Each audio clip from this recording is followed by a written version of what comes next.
नमस्कार मित्रांनो, स्वागत आहे तुमचं या लेक्चरमध्ये. आणि आपण इथं कृषी आणि पर्यावरण जे आपलं करंट अफेअर्सचं आपण एअरबुक घेत होतो त्याच्यामधला हा टॉपिक आपण इथं आज कव्हर करणार आहोत. आता ह्या लेक्चरची पी डी एफ तुम्हाला या टेलिग्राम चॅनलवरती भेटणार आहे. सर्च करायचं भेटून जाईल. तर पहिलंच आहे आपलं ऑपरेशन फाल्कन म्हणून. काय ऑपरेशन फाल्कन? तर ते आसाम सरकारनं एकशिंगी गेंड्याची शिकार थांबवण्यासाठी हे ऑपरेशन राबवलेलं होतं.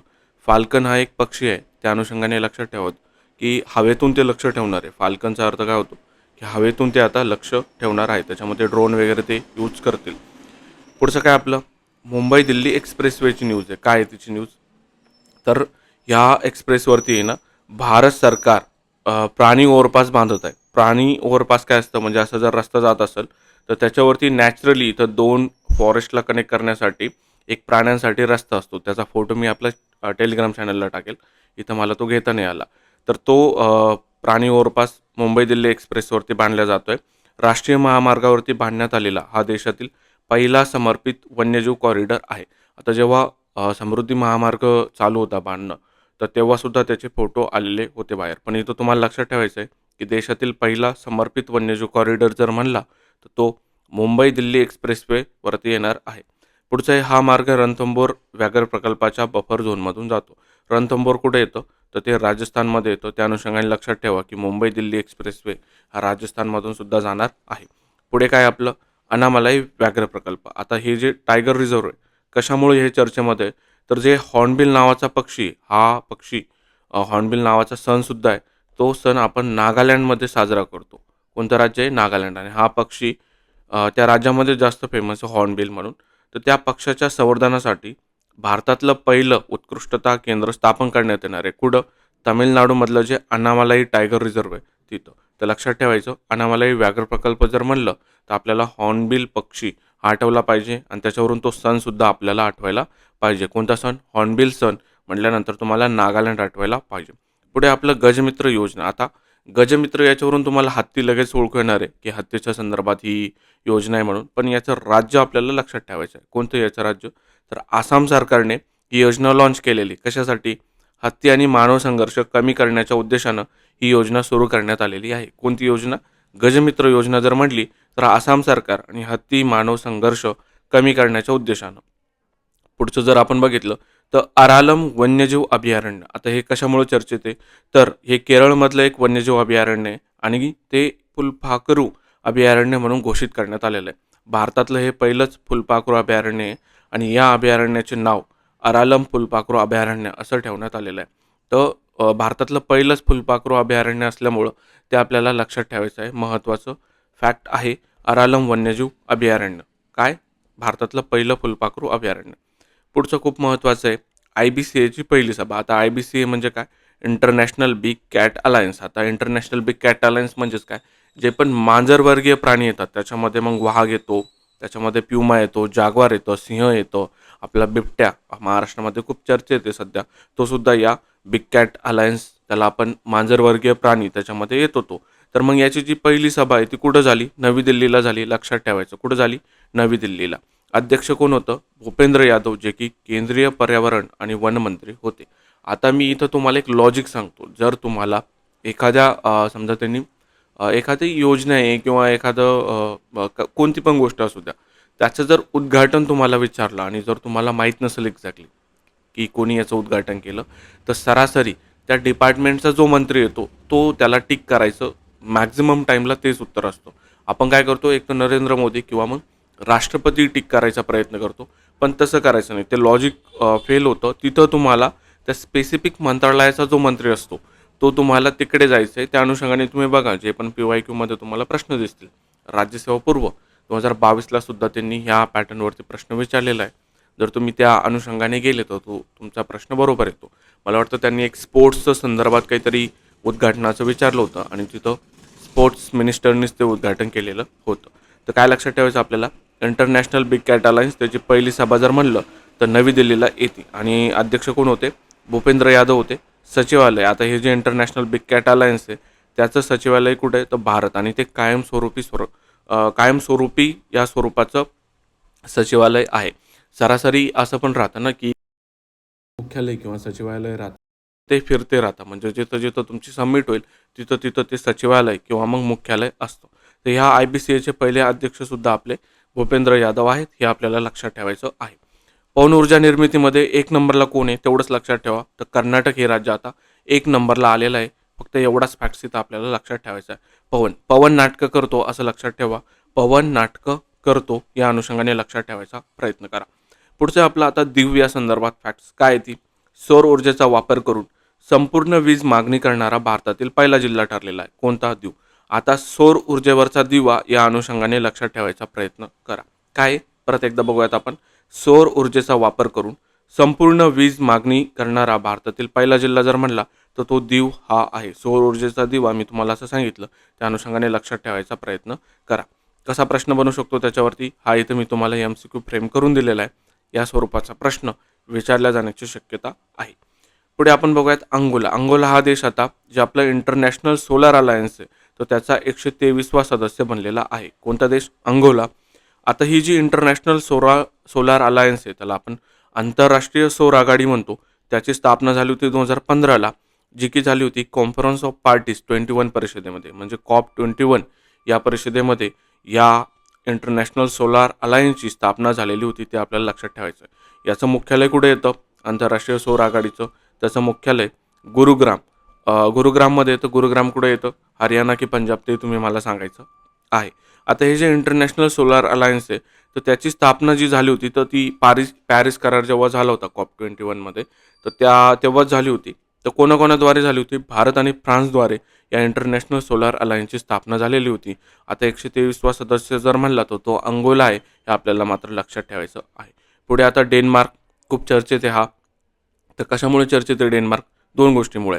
एक तर यांनी जे आपण म्हणतो ना ॲग्रिकल्चर आणि दुसरं आपण त्याला लाईव्ह स्टॉक म्हणतो. लाईव्ह स्टॉक म्हणजे काय? आपण जे बकऱ्या, मेंढ्या, गाई पाळतो तर त्यांच्यावरती यांनी कार्बन टॅक्स लावलेला आहे. कोणी? डेन्मार्कने. पहिली फॅक्ट ही झाली. पहिला प्रश्न हा विचारला जाऊ शकतो. दुसरा काय? आता हा जर एवढा पर्यावरणाची काळजी घेतो म्हणजे यांनी व्यावसायिक स्तरावरील मिथेनॉल प्रकल्प सुरू करणारा डेन्मार्क हा पहिला देश बनलेला आहे. या दोन्ही फॅक्ट तुम्हाला सोबत लक्षात ठेवायच्या. म्हणजे एन्व्हायरमेंटच्या अँगलनी काय? यांनी कार्बन टॅक्स लावलेला आहे. कशावरती? ॲग्रिकल्चर आणि लाईव्ह स्टॉकवरती. दुसरं यांनी काय केलं? व्यावसायिक स्तरावरील मिथेनॉल प्रकल्प सुरू करणारा डेन्मार्क हा जगातला पहिला देश बनलेला आहे. या दोन फॅक्ट आपल्याला इथं लक्षात ठेवायच्या आहे. पुढे आपलं दिल्ली. आता दिल्ली कशामुळे आपल्याला बघायचं आहे? तर भारतातलं पहिलं कचरा इको पार्क स्थापन केलं जाणार आहे. कचरा इको पार्क. आता कसं लक्षात ठेवायचं आहे? कचरा म्हणजे काय रे? जे आपले कॉम्प्युटर असतात, मोबाईल असतात किंवा बाकीच्या गोष्टी ज्या आपण इलेक्ट्रॉनिक्स गोष्टी असतात तर त्याचं जे वेस्ट असतो त्याला आपण कचरा असं म्हणतो. आता दिल्ली ही देशाची राजधानी. अर्थातच तिथे एक तर लोकसंख्या पण खूप जास्त आहे आणि देशाची राजधानी असल्यामुळं ह्या इलेक्ट्रॉनिक गोष्टींचा कचरासुद्धा जास्त असणार आहे. त्या अनुषंगाने लक्षात ठेवायचा याला प्रयत्न करा. दिल्ली भारतातील पहिले कचरा इको पार्क असणार आहे. मुंबई अजिबात मारायचं नाही तिथं. तर वाटलंच तर लिहून ठेवायचं मुंबई असं लिहायचं या ठिकाणी आणि मुंबईला अशी काट मारायची म्हणजे ते आपल्या मेमरीमध्ये परमनंटली फिट होऊन जातं. पुढचं आपलं बेंगळुरू. आता वन लाईनर फॅक्ट आहे पण विचारल्या जाण्याचे चान्सेस खूप जास्त आहे. तर बेंगळुरू ही भारताची बिबट्याची राजधानी म्हणून घोषित करण्यात आलेली. आता भरपूर पुस्तकांमध्ये करंट अफेअरच्या जसं की संग्राम पाटील सरांचं जे पुस्तक आहे त्याच्यामध्ये त्यांनी बिबट्याची राजधानी म्हणून दिलेलं आहे, जे की चुकीची फॅक्ट आहे. तर ते भारताची बिबट्याची राजधानी असं लक्षात ठेवायचा प्रयत्न करा. काय आहे? बेंगळुरू. ब फॉर बिबट्या आणि ब फॉर बेंगळुरू असं लक्षात ठेवायचा तुम्ही इथं प्रयत्न करायचा आहे. बेंगळुरू म्हणल्यानंतर काय? भारताची बिबट्याची राजधानी हे तुम्हाला आठवायलाच पाहिजे. या स्वरूपाचा प्रश्न तिथे फ्रेम होऊ शकतो. पुढची आपली न्यूज आहे भारत अंदाज प्रणाली. म्हणजे काय? अंदाज म्हणजेच काय की फॉरकास्टिंग करणे. फॉरकास्टिंग म्हणजेच एखाद्या गोष्टीचं पूर्वानुमान लावणे. तर काय आहे? भारतीय हवामान विभागाने स्वदेश विकसित भारत पूर्वानुमान प्रणाली या हवामान अंदाज प्रणालीचे उद्घाटन केले. ही जगातील पहिली हाय रिझोल्युशन हवामान अंदाज प्रणाली आहे. ठीक आहे. हे 6 किलोमीटर स्थानिक रिझोल्युशनवर अंदाज लावण्यास सक्षम आहे आणि याची निर्मिती IITM पुणे आणि IMD यांनी केलेली आहे. आता हे जे IITM पुणे ना हे खूप महत्त्वाची संस्था आहे. तर त्याचं इंडियन इन्स्टिट्यूट ऑफ मला वाटतं त्याचा आता फुल फॉर्म मला आठवत नाही. इंडियन इन्स्टिट्यूट ऑफ मेट्रोलॉजी असा त्याचा फुल फॉर्म येतो, जे की पुण्याला आहे. राज्यसेवा पूर्व 2024ला एक प्रश्न आला होता सफरचा. हे जे सफर आहे ना तर याची सुद्धा डेव्हलपमेंट या IITM पुणेने केलेली आहे. आता हे जे सफरचे 4 सिटी आहे त्या लक्षात ठेवायच्या. मुंबई, पुणे, अहमदाबाद अहमदाबाद आणि त्याच्यानंतर दिल्ली. हे 4 जे आहे ना, हे लक्षात ठेवायचं. का लक्षात ठेवायचं ना, सध्या दिल्लीमध्ये जो एअर क्वालिटी इंडेक्स आहे, तो सध्या खूप वर्स्ट लेव्हलला आहे. त्या अनुषंगाने सफर आपल्याला लक्षात ठेवायचं. त्याच्या 4 सिटीसुद्धा आपल्याला लक्षात ठेवायच्या आणि ते कोणी डेव्हलप केलं? IITM पुणे. IITM पुणेचा फुल फॉर्मसुद्धा मी तुम्हाला सांगितलेलं आहे. एकदा जाऊन सर्च करायचं, त्याचं एस्टॅब्लिशमेंट इयर वगैरे ते तुम्ही बघून घ्यायचं आहे. पुढे आपलं किचन आणि मेनरला रामसर स्थळ दर्जा भेटलेला आहे. रामसर स्थळ म्हणजे काय? वेटलँड आपण त्याला म्हणतो. तर भारतामध्ये आता टोटल 91 वेटलँड झालेले आहे. किती? 91. म्हणजे हे सप्टेंबरपर्यंतचं करंट अफेअर आहे. तर तोपर्यंत किती? 91 वेटलँड झालेले आहे. सर्वाधिक रामसर स्थळं जर म्हणले भारतामध्ये कोणत्या राज्यामध्ये येतात, तर ते 1 नंबरला तामिळनाडू आणि 2 नंबरला उत्तर प्रदेश आहे. सर्वात मोठं रामसर स्थळ जर म्हणलं तर ते सुंदरबन पश्चिम बंगाल हे येतं.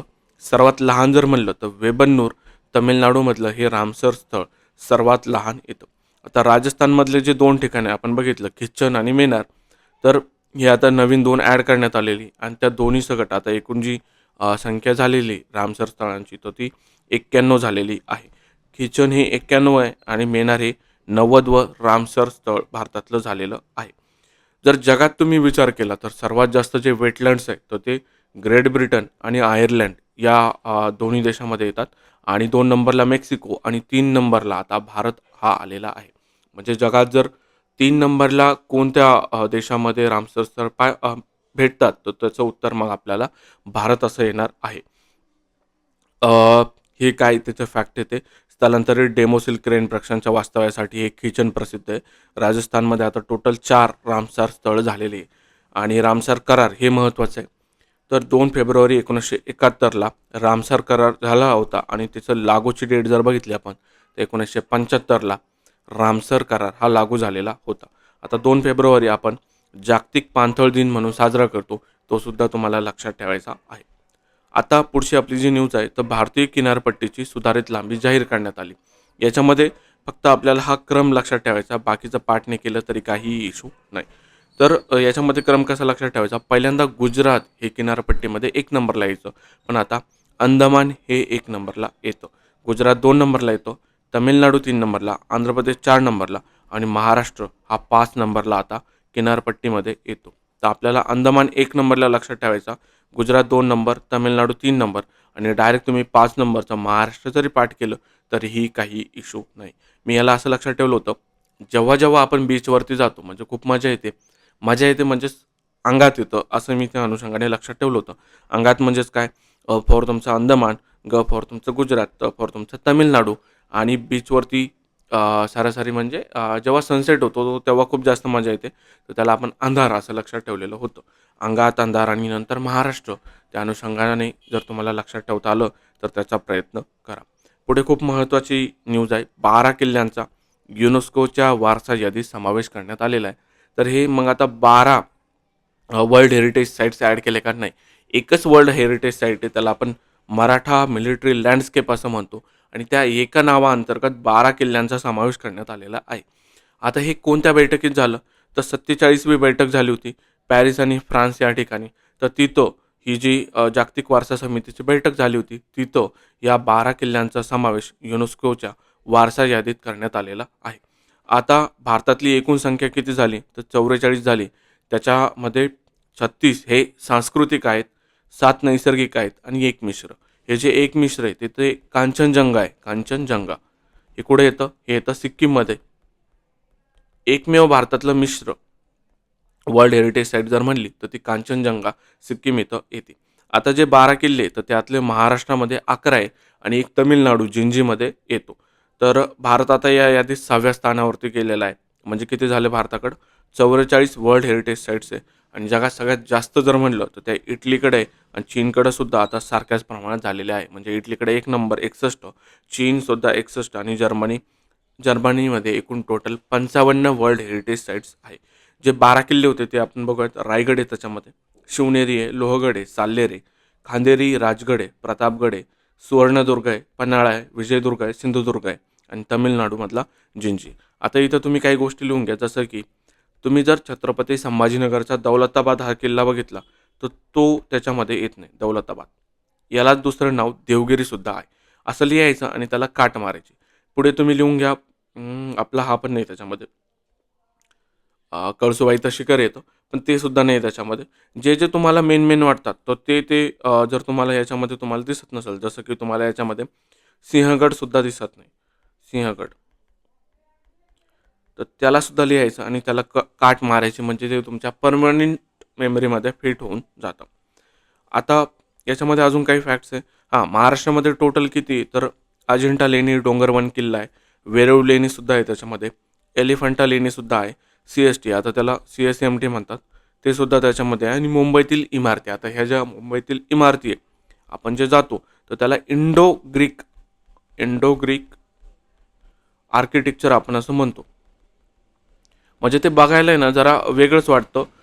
त्या ज्या मुंबईच्या इमारती म्हणजे तुम्ही मुंबईची महानगरपालिका बघितली असेल किंवा मग CSMT हे जे बस स्थानक जर बघितलं असेल, तर त्याचं बांधकाम हे मिश्र स्वरूपाचं आहे. इंडो ग्रीक आर्किटेक्चर आपण त्याला म्हणतो. तर ते सुद्धा मग एक आपल्या वर्ल्ड हेरिटेज साईट्समध्ये येतं. तर 43व्या नंबरला कोणतं होतं तर चरायदेव मोईदम हे आसाममधलं 43वी वर्ल्ड हेरिटेज साईट्स होती भारतातली. आणि जर 42 जर म्हणलं आपण त्याला 42वी कोणती होती, हा UPSCचा PYQ आहे, तर ते होयसला मंदिर कर्नाटकमधले होते. पुढे आपण ही इंटरनॅशनल बिग कॅट अलायन्सची अंमलबजावणी झाली. त्याचं मुख्यालय नवी दिल्लीला आहे. जास्त काही महत्त्वाचे फॅक्ट नाही. हे म्हणजे काय म्हणते ना त्याला पेजेस वाढवायचे काम आहे, होतं त्या इयरबुकमध्ये म्हणून मी इथं घेतलेलं आहे. पण याचा फक्त मुख्यालय लक्षात ठेवा. बाकी याचा अंमलबजावणी वगैरे काही लक्षात ठेवायची गरज नाही.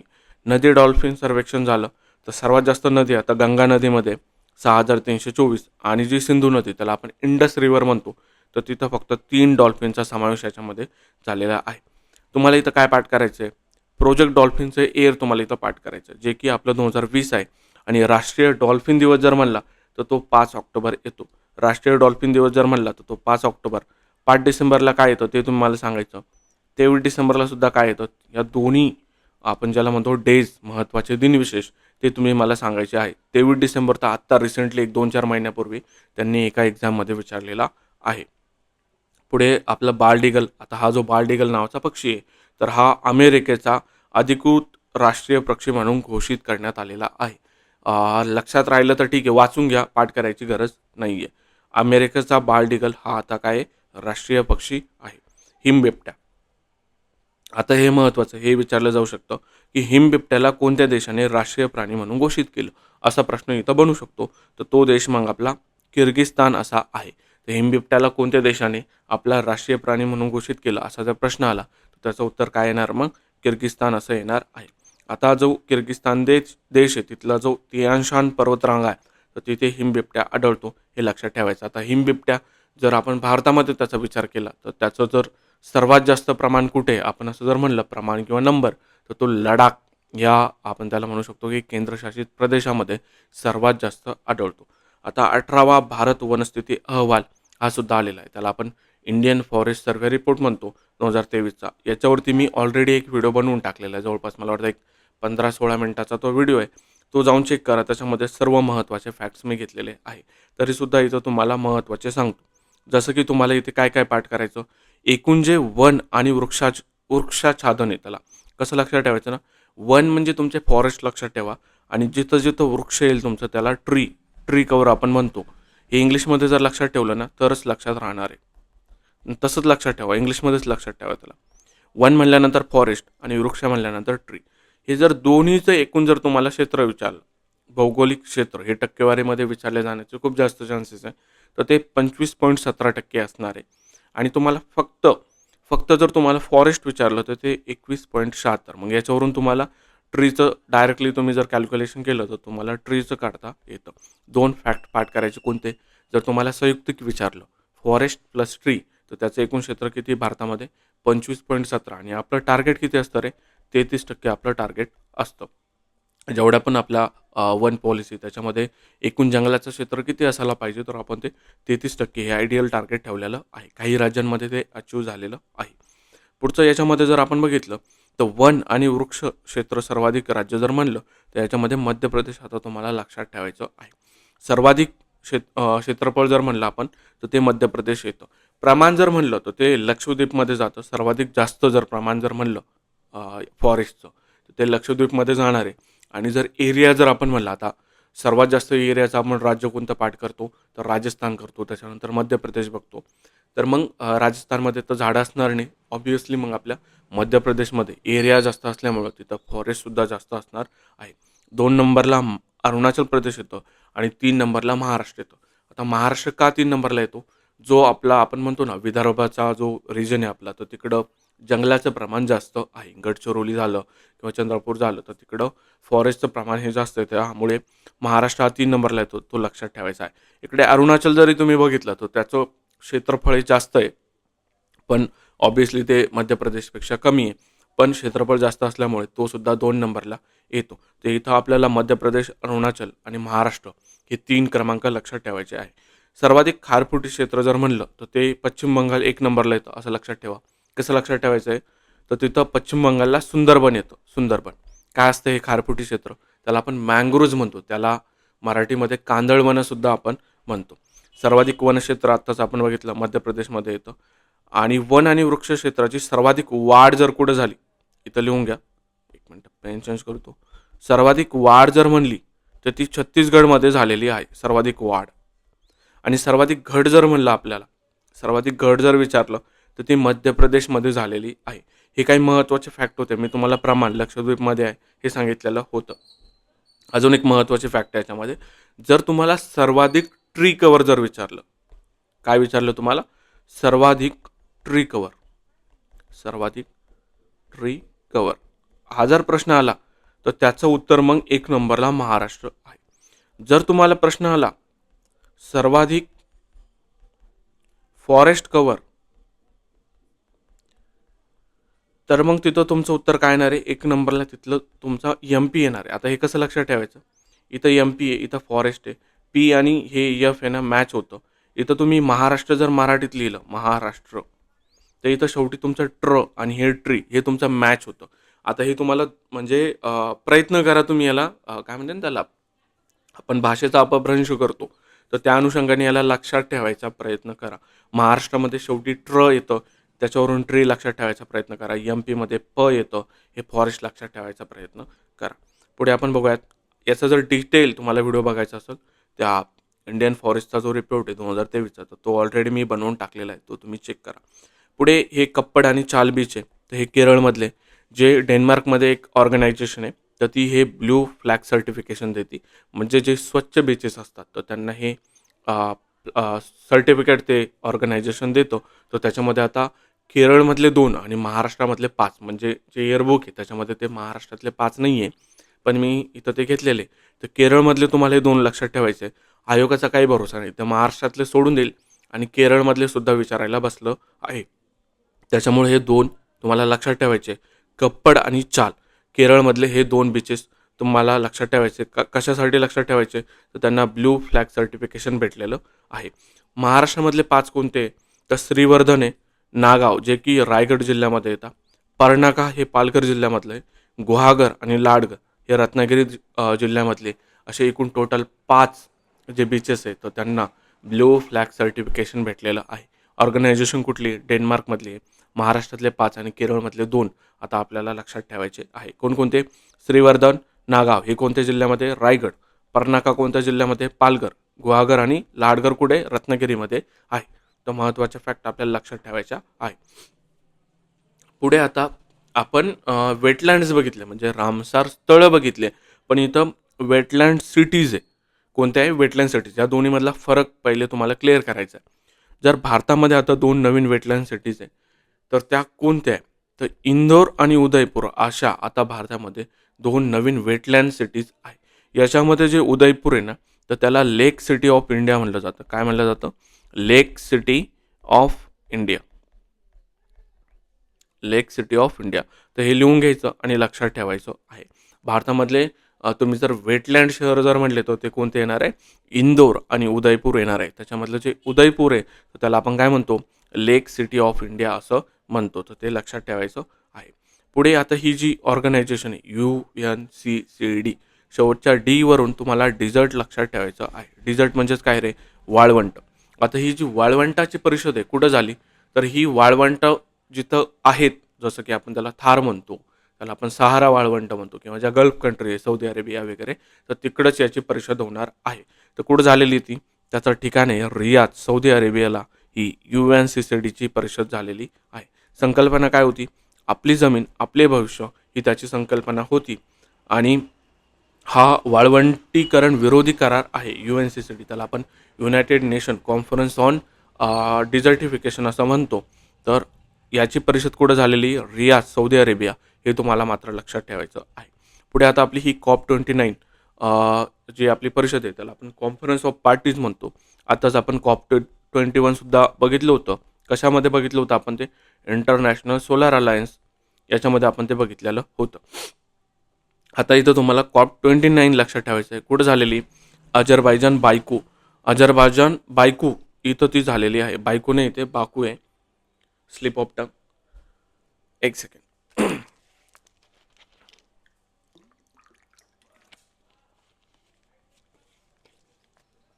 याचा फक्त ठिकाण लक्षात ठेवा, कारण की आता जी COP30 आहे ती सुद्धा आलेली आहे. COP30 कुठं झालेली? तर ती बेलेम नावाचं शहर आहे ब्राझीलमधलं, तिथे झालेली आहे. हे सुद्धा लिहून घ्या जर नसेल तर. COP29चं ठिकाण आपल्याला लक्षात ठेवायचं आहे बाकू, अझरबैजान आहे. थीम काय त्याची? हिरव्या जगासाठी एकता. आणि ह्या जेवढ्या पण COP परिषद आहे तर ह्या सरासरी नोव्हेंबरमध्येच होतात. तर त्या अनुषंगाने लक्षात ठेवायचा प्रयत्न करा. नोव्हेंबर 2024मध्ये COP29 बाकू अझरबैजान इथं झाली होती आणि COP30 आता नोव्हेंबरमध्येच बेलेम ब्राझीलला झालेली आहे. बाकी ही तुम्ही वाचून घ्या, वाचायच्या गोष्टी आहेत त्याच्यामध्ये, फारसं काही एक्सप्लेन करायसारखं नाही आहे. आता जो भारतीय हवामान विभाग आहे त्याला आपण इंडियन मेट्रोलॉजिकल डिपार्टमेंट म्हणतो. तर त्याला आता 150 वर्ष पूर्ण झालेली आहे. त्याच्यामुळे त्याचं स्थापना वर्ष आणि त्याची डेट पाठ करायची आहे. तर त्याची स्थापना 15 जानेवारी 1875ला झालेली होती, हे आपल्याला पाठ करायचं आहे. त्याचं मुख्यालय कुठे? नवी दिल्ली मौसम भवन इथं आहे. आणि स्थापना आत्ताच आपण बघितली 15 जानेवारी 1875. आणि शहर कोणतं होतं जेव्हा स्थापना झाली तेव्हा? कलकत्ता इथं त्याची स्थापना झालेली होती. पुढे आपण बघूयात. हां, याचे पहिले महासंचालक SK बॅनर्जी होते. पहिले जरी लक्षात नाही ठेवता आले तर आत्ताचे लक्षात ठेवा. सध्याचे त्याचे महासंचालक मृत्युंजय महापात्रा हे आहेत.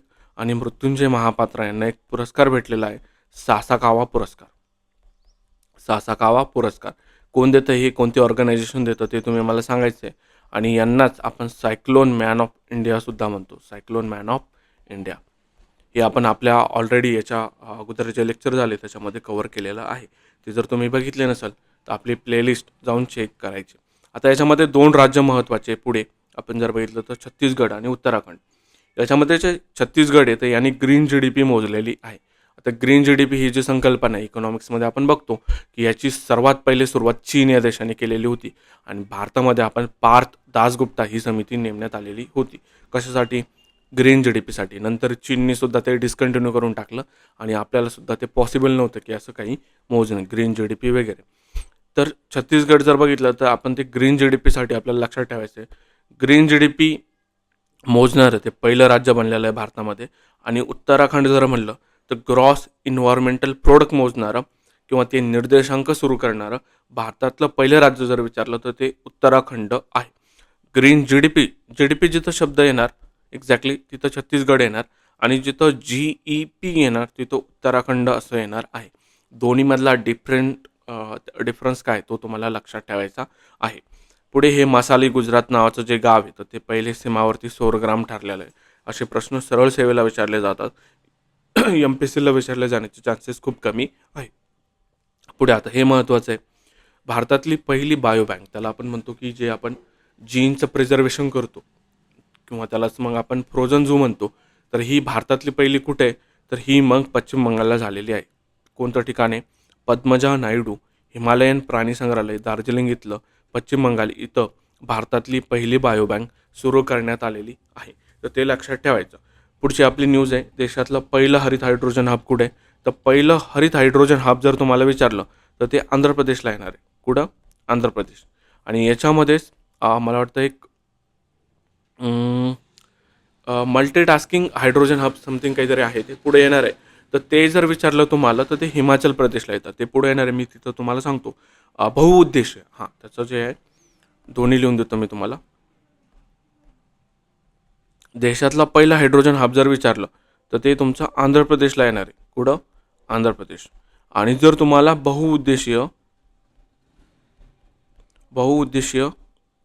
हरित हायड्रोजन हब जर विचारलं तर ते तुमचं हिमाचल प्रदेशला येणार आहे. कुठं? हिमाचल प्रदेश. कसं लक्षात ठेवायचं नाही हे?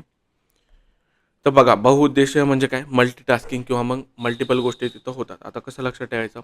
कंगना रनौत ही जी आपली ॲक्ट्रेस आहे किंवा त्याला आपण हिरोईन म्हणतो महाराष्ट्रामध्ये, ग्रामीण भाषेमध्ये, तर ती हिमाचल प्रदेशची, ती काय आहे?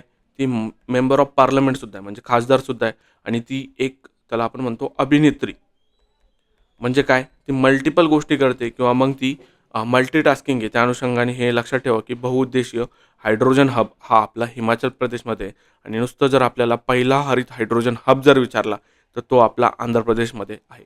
इथं मी तुम्हाला दोन गोष्टी डिफरन्शिएट करून दिलेलं आहे. वरती तुम्हाला मी उत्तराखंड आणि छत्तीसगडसुद्धा असं डिफरन्शिएट करून दिलेलं होतं. तर या दोन्ही गोष्टी आपल्याला इथं लक्षात ठेवायच्या आहे. पुढचं आहे आपलं, आता जो न्यूझीलंड देश आहे त्याने तिथला एक व्होल्कॅनो होतो, त्याला एक व्यक्तीचा दर्जा दिलेला आहे, कायदेशीर व्यक्तीचा दर्जा. कोणतं माउंट आहे ते? माउंट तारानाकीला. कायदेशीर व्यक्तीचा दर्जा देणारा देश कोणता, असा जर प्रश्न आला तर त्याचं उत्तर मग न्यूझीलंड असं येणार आहे. बाकीच्या ह्या गोष्टी काही महत्त्वाच्या नाही आहे, वाचून घ्या आणि लिव्ह करा त्याला.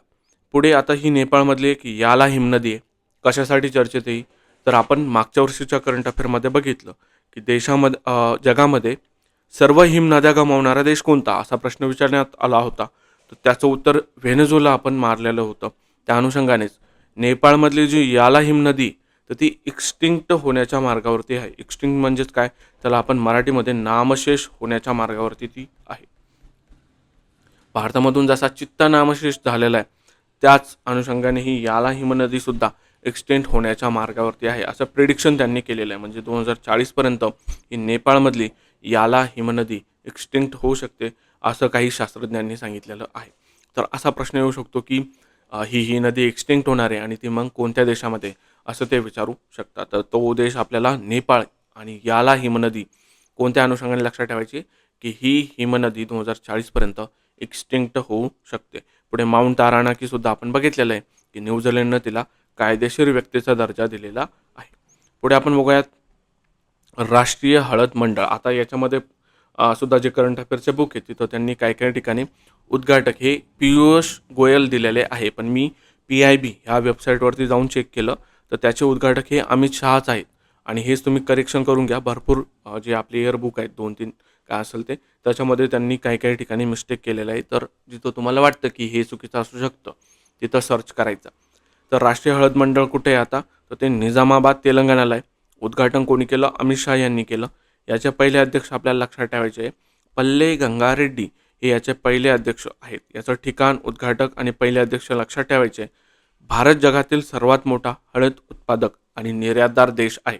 आता हे sentence as it is UPSC PYQ आहे. PYQ म्हणजे रिसेंटचा, आत्ता जी 2025चा पेपर झाला पूर्वचा, त्याच्यामध्ये तुम्हाला हा प्रश्न सापडून जाईल. तर महाराष्ट्र हळद उत्पादनात अग्रस्थानी, हे सुद्धा आता तुम्हाला लक्षात ठेवायचं आहे. पुढे आपलं समुद्रयान मोहीम. याच्यामध्ये तुम्हाला जे मत्स्य 6000 सबमर्सिबल काय म्हणतात त्याला, जे आपलं सबमर्सिबल वाहन आहेत, हे लक्षात ठेवायचं. याच्यामध्ये जे 6000 आहे, याच्यावरूनच तुम्हाला कळतं की ते 6000 मीटर खाली जाणार आहे. 6000 मीटर ते खाली जाणार आहे. आणि याच्यामध्ये किती जाणारे व्यक्ती? एकूण 3 व्यक्ती जाणार आहे. याच्यामध्ये तारीख वगैरे किंवा मंत्रालय यांनी दिले, मला नाही वाटत की ते तारीख वगैरे याची विचारतील. 2-3 वर्षापासून हे न्यूजमध्ये, पण याच्यावरती अजून तरी काही त्यांनी प्रश्न विचारलेला नाही आहे. मला वाटतं की ते ह्या जे वाहन आहे ना, सबमर्सिबल, त्याला आपण मिशन म्हणतो, तर याच्यावरतीच ते प्रश्न विचारू शकता. मत्स्य 6000, किंवा ते असं पण विचारू शकता की ते किती खोल समुद्रात जाणार आहे. तर ते ह्या आकड्यावरून आपल्याला क्लिअर होतं.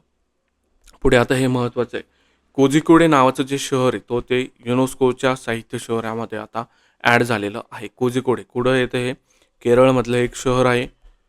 त्या अनुषंगाने लक्षात ठेवा, युनेस्को साहित्य शहर जर म्हणलं तर कोझिकोडे, त्याच्यामध्ये आता ॲड झालेलं आहे. बाकीचे सुद्धा त्याच्यामध्ये काही शहर आहेत, जसं की जयपूर हे हस्तकला म्हणून शहर आहे. श्रीनगरसुद्धा हस्तकला आहे. वाराणसी आणि चेन्नई हे संगीत शहरं म्हणून त्याच्यामध्ये त्यांचा समावेश करण्यात आलेला आहे. मुंबईचा समावेश हा चित्रपटांची शहर म्हणून त्याच्यामध्ये समावेश आहे. हैदराबाद हे सुग्रासशास्त्र, त्यालाच आपण गॅस्ट्रोनॉमी म्हणतो इंग्लिशमध्ये. गॅस्ट्रोनॉमी, सुग्रासशास्त्र म्हणजे काय रे? जे पण खाद्यपदार्थ असतात त्याच्यासाठी फेमस असलेलं शहर जर म्हणलं तर ते हैदराबाद. आणि आता कोझिकोडे हे साहित्य शहर म्हणून त्याच्यामध्ये त्याचा आता समावेश करण्यात आलेला आहे. याच्यामध्ये चेन्नई कसं लक्षात ठेवायचं, चेन्नई आणि वाराणसी. तर वाराणसी कसं लक्षात ठेवा की बनाएंगे राम मंदिर जर म्हणलं तर ते संगीत वाराणसी लक्षात ठेवायचं. आणि आपला चेन्नई एक्सप्रेसमधलं लुंगे डान्स हे गाणं लक्षात ठेवायचं. तर 2 संगीत तुम्हाला वाराणसी आणि चेन्नई हे 2 सिटीज आठवल्या पाहिजे. मुंबई ही बॉलिवूड सिटी हे सगळ्यांना माहिती आहे, त्याच्यामुळे ते पाठ करायची काही गरज नाही. हैदराबादची बिर्याणी लक्षात ठेवायची. कोझिकोडे मात्र हे साहित्य शहर आता आपल्याला इथं लक्षात ठेवायचे. जयपूर आणि श्रीनगरच्या शाली तुम्हाला लक्षात ठेवायच्या आहे हस्तकलामध्ये. राहील लक्षात. आता आपण पुढचं बघूयात. जे श्रीनगर शहर आहे तर ते वरची न्यूज वेगळी आहे, खालची न्यूज वेगळी आहे. श्रीनगर जे शहर आहे तर त्याला वर्ल्ड क्राफ्ट सिटीचा दर्जा प्रदान करण्यात आलेला आहे. कोणत्या शहराला? श्रीनगरला. हे मात्र तुम्हाला पाठच करायचं आहे. आणि हा दर्जा प्राप्त करणारं ते भारतातलं 4थं शहर आहे. वर्ल्ड क्राफ्ट सिटीचा दर्जा कोणाला भेटला? श्रीनगरला. आणि साहित्य शहर युनेस्कोच्या यादीमध्ये कोणतं ॲड केलं तर ते कोझिकोडे केलं. हे 2 गोष्टी तुम्हाला डिफरन्शिएट करता आल्या पाहिजे. याच्या अगोदर कोणकोणते शहर होते? मलप्पुरम होतं, जयपूर होतं आणि म्हैसूरचा समावेश या वर्ल्ड क्राफ्ट सिटीमध्ये होता. आणि आता नवीन कोणतं ॲड केलं? श्रीनगर नवीन ॲड केलेलं आहे. आता हे जे वर्ल्ड ग्रेटेस्ट प्लेसेस आहे वाचून घ्या. मला नाही वाटत की याच्यावरती प्रश्न येईल म्हणून, तरीसुद्धा एकदा त्याला वाचून घ्या. पुढे हे अन्नपूर्ती धान्य ATM. आता याच्यावरती प्रश्न बनू शकतो. काय प्रश्न बनू शकतो की ते विचारू शकता की पहिलं धान्य ATM कुठं बनवण्यात आलं? तर लक्षात ठेवायचं, जो पण ट्रायबल रिजन असणार आहे तिथं धान्याचं ॲक्सेस कमी असतं, म्हणून तिथं बनवण्यात जाण्याचे चान्सेस खूप जास्त आहे. तर त्या अनुषंगाने लक्षात ठेवा, सगळ्यात जास्त ट्रायबलचं प्रमाण कुठे आहे तर ते ओडिसामध्ये आहे, ओडिसा या राज्यामध्ये.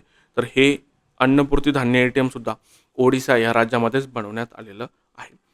आणि संयुक्त राष्ट्राच्या जागतिक अन्न कार्यक्रम सोबत भारताने ही भागीदारी केलेली ठिकाण कोणतं आहे? मंचेश्वर, ओडिसा. हे मात्र लक्षात ठेवायचं आहे. पुढे आपल्याला हे केवलादेव राष्ट्रीय उद्यान आहे.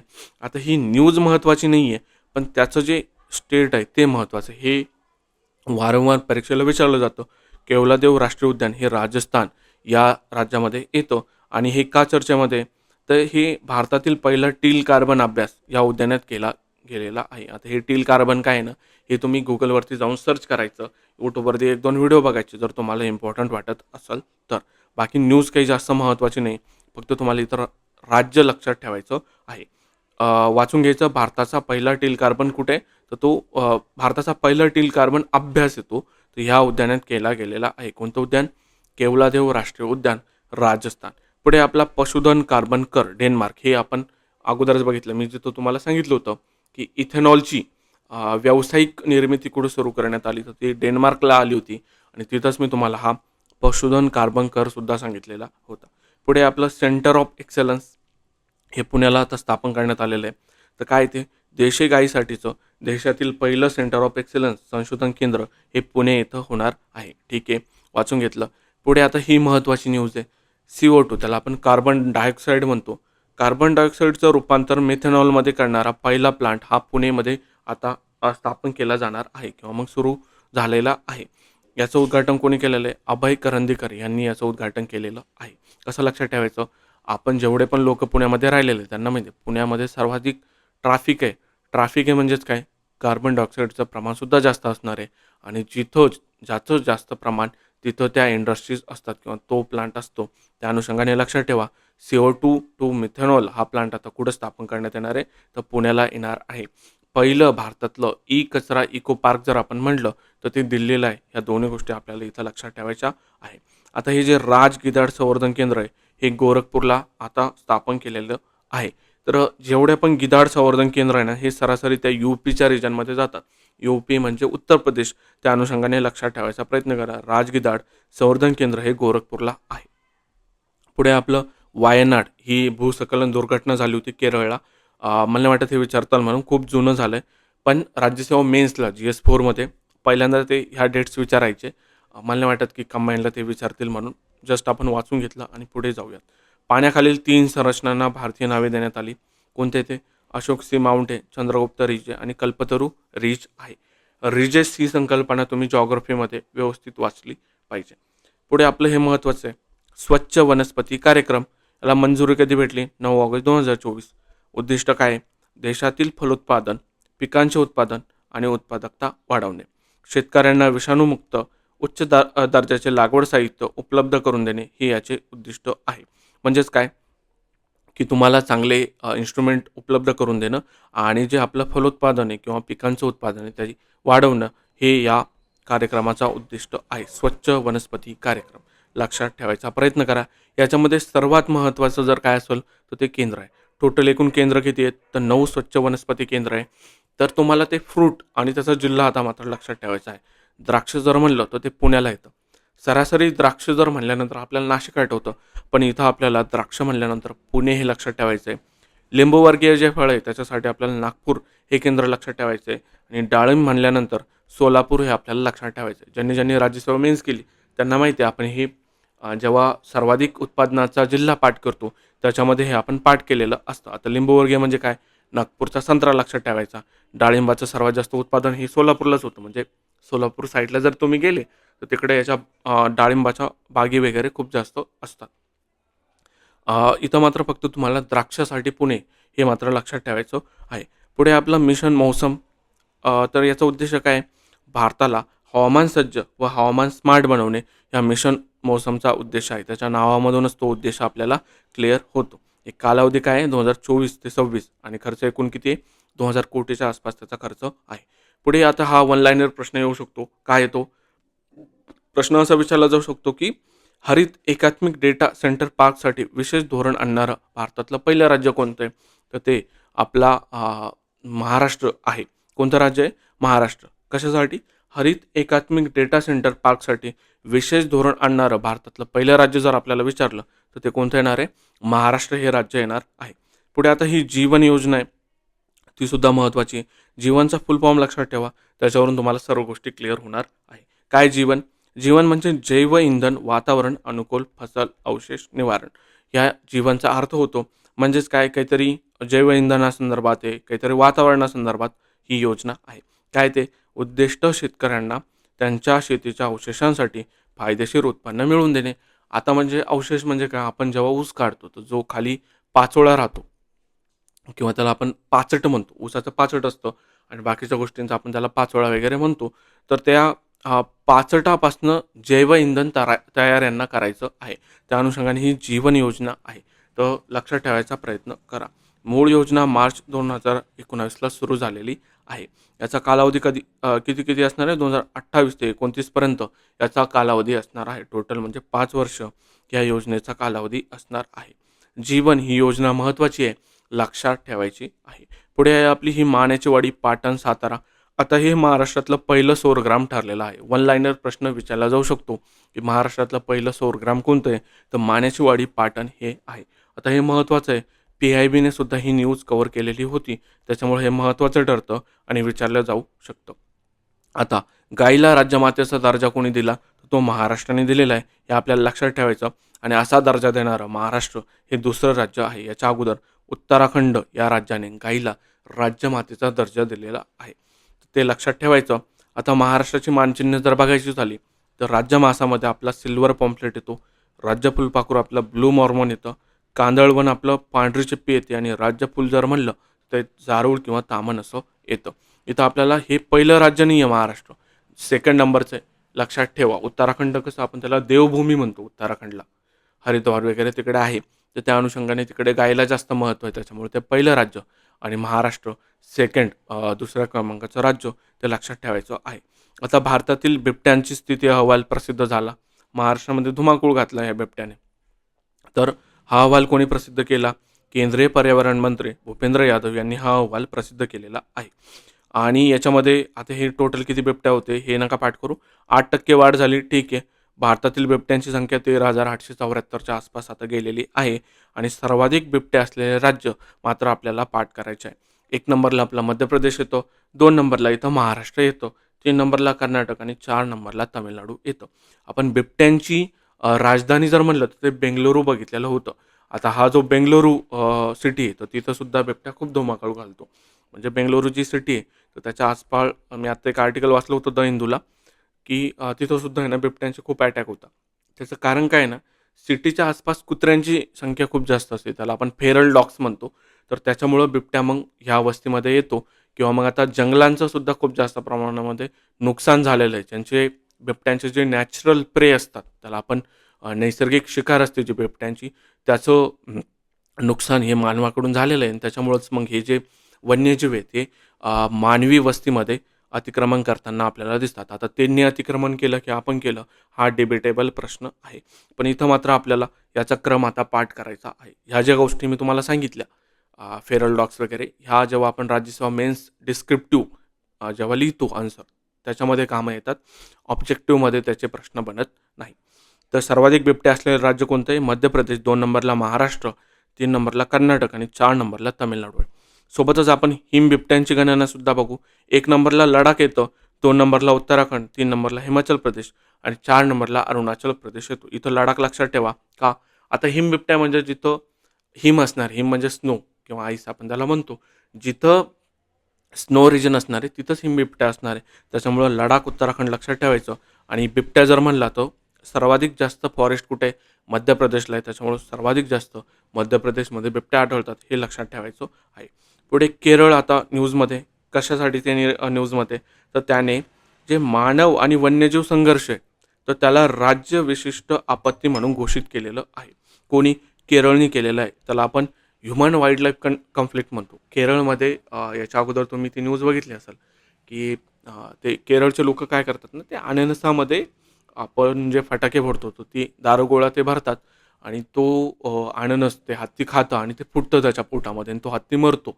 आणि तुम्ही बाकीच्या सुद्धा न्यूज वाचत असाल, की ट्रेनला हत्ती धडकला किंवा मग लोकांचा मृत्यू केरळमध्ये होतो. कारण ते अटॅक करतात एलिफंट्स वगैरे. भारतीय हत्ती हे ॲग्रेसिव्ह आहेत. तर मानव आणि वन्यजीव संघर्ष हा दिवसेंदिवस वाढतोय. तर त्या अनुषंगाने राज्यविशिष्ट आपत्ती म्हणून कोणी घोषित केलं? असा प्रश्न येऊ शकतो. तर ते राज्य आपलं केरळ हे राज्य आहे. आणि असा निर्णय घेणारं केरळ हे भारतातील पहिलंच राज्य आहे हे आपल्याला लक्षात ठेवायचं आहे. महत्त्वाची फॅक्ट आहे, लक्षात ठेवायचं आहे. पुढे आता भोपाळ आहे. तर काय वन लाईनर प्रश्न येऊ शकतो. कसा? की देशातील पहिली वातावरणीय संशोधन प्रयोगशाळा कुठं सुरू करण्यात आली? असा प्रश्न येऊ शकतो. तर मग त्याचं उत्तर आपलं भोपाळ असं येणार आहे. पुढे काय आहे? नागपूर. आता नागपूरचा सुद्धा वन लाईनर गोष्ट आहे. काय आहे ती? तर त्यांनी zero carbon building action plan सुरू केला आणि असा प्लॅन सुरू करणारं ते भारतातलं पहिलं शहर आहे. त्याच्यामुळं महत्त्वाचं आहे आणि वन लाईनर प्रश्न येऊ शकतो, की zero carbon building action plan सुरू करणारं भारतातलं पहिलं सिटी किंवा शहर कोणतं आहे? ते नागपूर असणार आहे.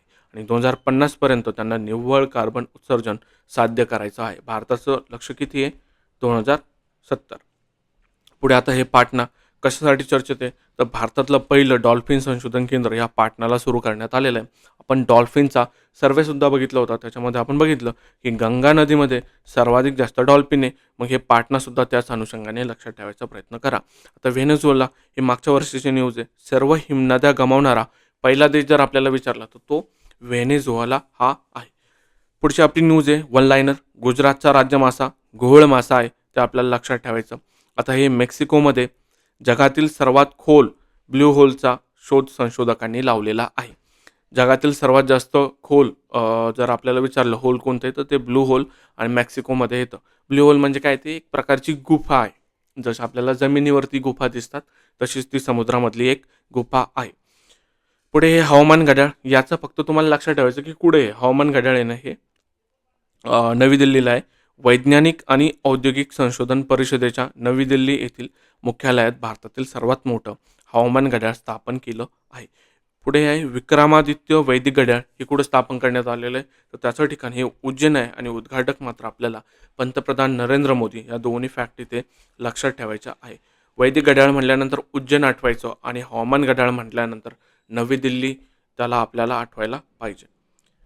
पुढचा आपला बहुउद्देशीय हरित हायड्रोजन प्रकल्प. हा मी तुम्हाला सांगितला हिमाचल प्रदेशचा केव्हा सांगितला, जेव्हा तुम्हाला मी भारतातला पहिला हरित हायड्रोजन हब आंध्र प्रदेश इथं आहे हे जेव्हा डिस्कस करत होतो, तेव्हाच मी तुम्हाला हे सांगितलेलं आहे. पुढे हे महत्त्वाची न्यूज आहे. UNESCO memory of the world register. आता याच्यामध्ये भारतातील 2 ग्रंथाचा समावेश करण्यात आलेला आहे. कोणते ते 2 ग्रंथ आहे? तर एक भागवद्गीता आहे आणि दुसरं नाट्यशास्त्र आहे. भगवद्गीता ही कोणी लिहिलेली? तर ऋषी व्यासांनी ती लिहिलेली आणि नाट्यशास्त्र आहे आपलं भरतमुनी यांनी लिहिलेलं आहे. एन्शियंट हिस्ट्री राज्यसेवा पूर्वला सुद्धा हा प्रश्न विचारला जाऊ शकतो. UNESCO memory of the world रजिस्टरमध्ये कोणत्या 2 ग्रंथांचा समावेश करण्यात आला? भगवद्गीता आणि दुसरं नाट्यशास्त्र जे की भारतमुनी यांनी लिहिलेलं आहे. पुढे आपला हा अरवली ग्रीन वॉल प्रकल्प आहे. तर हा म्हणजे आपलं थार डिझर्ट आहे. तर थार डिझर्टचं जे आपण त्याला एक्सपान्शन म्हणतो, म्हणजे जो वाळवंट असतो, तर त्याचं एक्सपान्शन होत असतं. ते एक्सपान्शन रोखण्यासाठी आपण हा प्रकल्प आणलेला आहे. कोणता? अरवली ग्रीन वॉल प्रकल्प. आता सेम प्रकल्प आहे ना, हा आपला सहारा रिजनमध्ये सुद्धा आहे. सेम आपला प्रकल्प ग्रीन वॉल प्रकल्प हा त्यांनी सहारा रिजनमध्ये सुरू करण्यात आलेला होता आणि त्याच्यावरूनच आपण ही प्रेरणा घेतलेली आहे. अरवली ग्रीन वॉल प्रकल्प. एकूण जिल्हे जर आपल्याला विचारले तर ते 29 जिल्हे, राज्य जर विचारले दिल्ली, हरियाणा, राजस्थान आणि गुजरात याच्यामधले टोटल 29 जिल्ह्यामध्ये याचा समावेश आहे आणि आफ्रिकेच्या ग्रेट ग्रीन वॉल प्रकल्पापासून आपण ही प्रेरणा घेतलेली आहे. याचं उद्घाटन कधी झालं? 5 जून 2025. आता 5 जून आपण हे वर्ल्ड इन्व्हायरमेंट डे म्हणून साजरा करतो, त्याच्यामुळे ते लक्षात ठेवायचं आहे. पुढे आपलं हेवन लाईनर. भारतातला पहिला विस्टाडोम जंगल सफारी जर आपण म्हटलं तर ती उत्तर प्रदेशमध्ये सुरू करण्यात आलेली आहे. हां, भारतातली पहिली आंतरराष्ट्रीय कृषी हॅकॅथॉन कुठे झाली? तर ती पुण्याला झाली. वन लाईनर आहे. हे प्रश्न सरळ ठेवायचे हे दोन्ही पण. विस्टाडोम आणि हे पुण्याचं. कंबाईनला विचारले जाण्याचे चान्सेस खूप कमी आहे. पुढे मगर संवर्धन प्रकल्पाला 50 वर्ष पूर्ण झाले. याचं एअर मात्र आपल्याला पाठ करायचं आहे. तर त्याचं एअर किती? 1975. सुरुवात कधी झाली होती? 17 जून 1975ला मगर संवर्धन प्रकल्पाची सुरुवात झालेली होती. आता हे आपल्याला 17 जूनसुद्धा पाठ करायचं का? कारण तो जागतिक मगर दिन आहे. 17 जून मगर संवर्धन प्रकल्प 17 जून 1975ला सुरू करण्यात आलेला होता. आता इथं आपल्या ह्या टॉपिकचे सर्व करंट अफेअर मी घेतलेले आहे. ओडिशा हे भारतातील एकमेव राज्य, ही फॅक्ट बघून घ्या, जिथं तिन्ही स्थानिक मगरी प्रजाती आढळतात. हे एकमेव असं राज्य आहे की जिथं तिन्ही स्थानिक मगरी प्रजाती आढळतात. हे असे फॅक्ट्स आपल्याला UPSCला विचारले जाते. MPSCला विचारले जाण्याचे चान्सेस कमी आहे किंवा मग तुम्ही राज्यसेवा मेन्समध्ये अशा गोष्टी लिहू शकता. आता हा कृषी आणि पर्यावरणाचा टॉपिकसुद्धा कव्हर झालेला आहे. टोटल मी करंट अफेअरच्या आतापर्यंत एअरबुकवरती 10 लेक्चर घेतलेले आहेत. त्याच्यामध्ये तुमचा महाराष्ट्राचा आर्थिक अहवाल आणि आपला जो वन अहवाल आहे 2023चा, तो सुद्धा मी कव्हर केलेला आहे.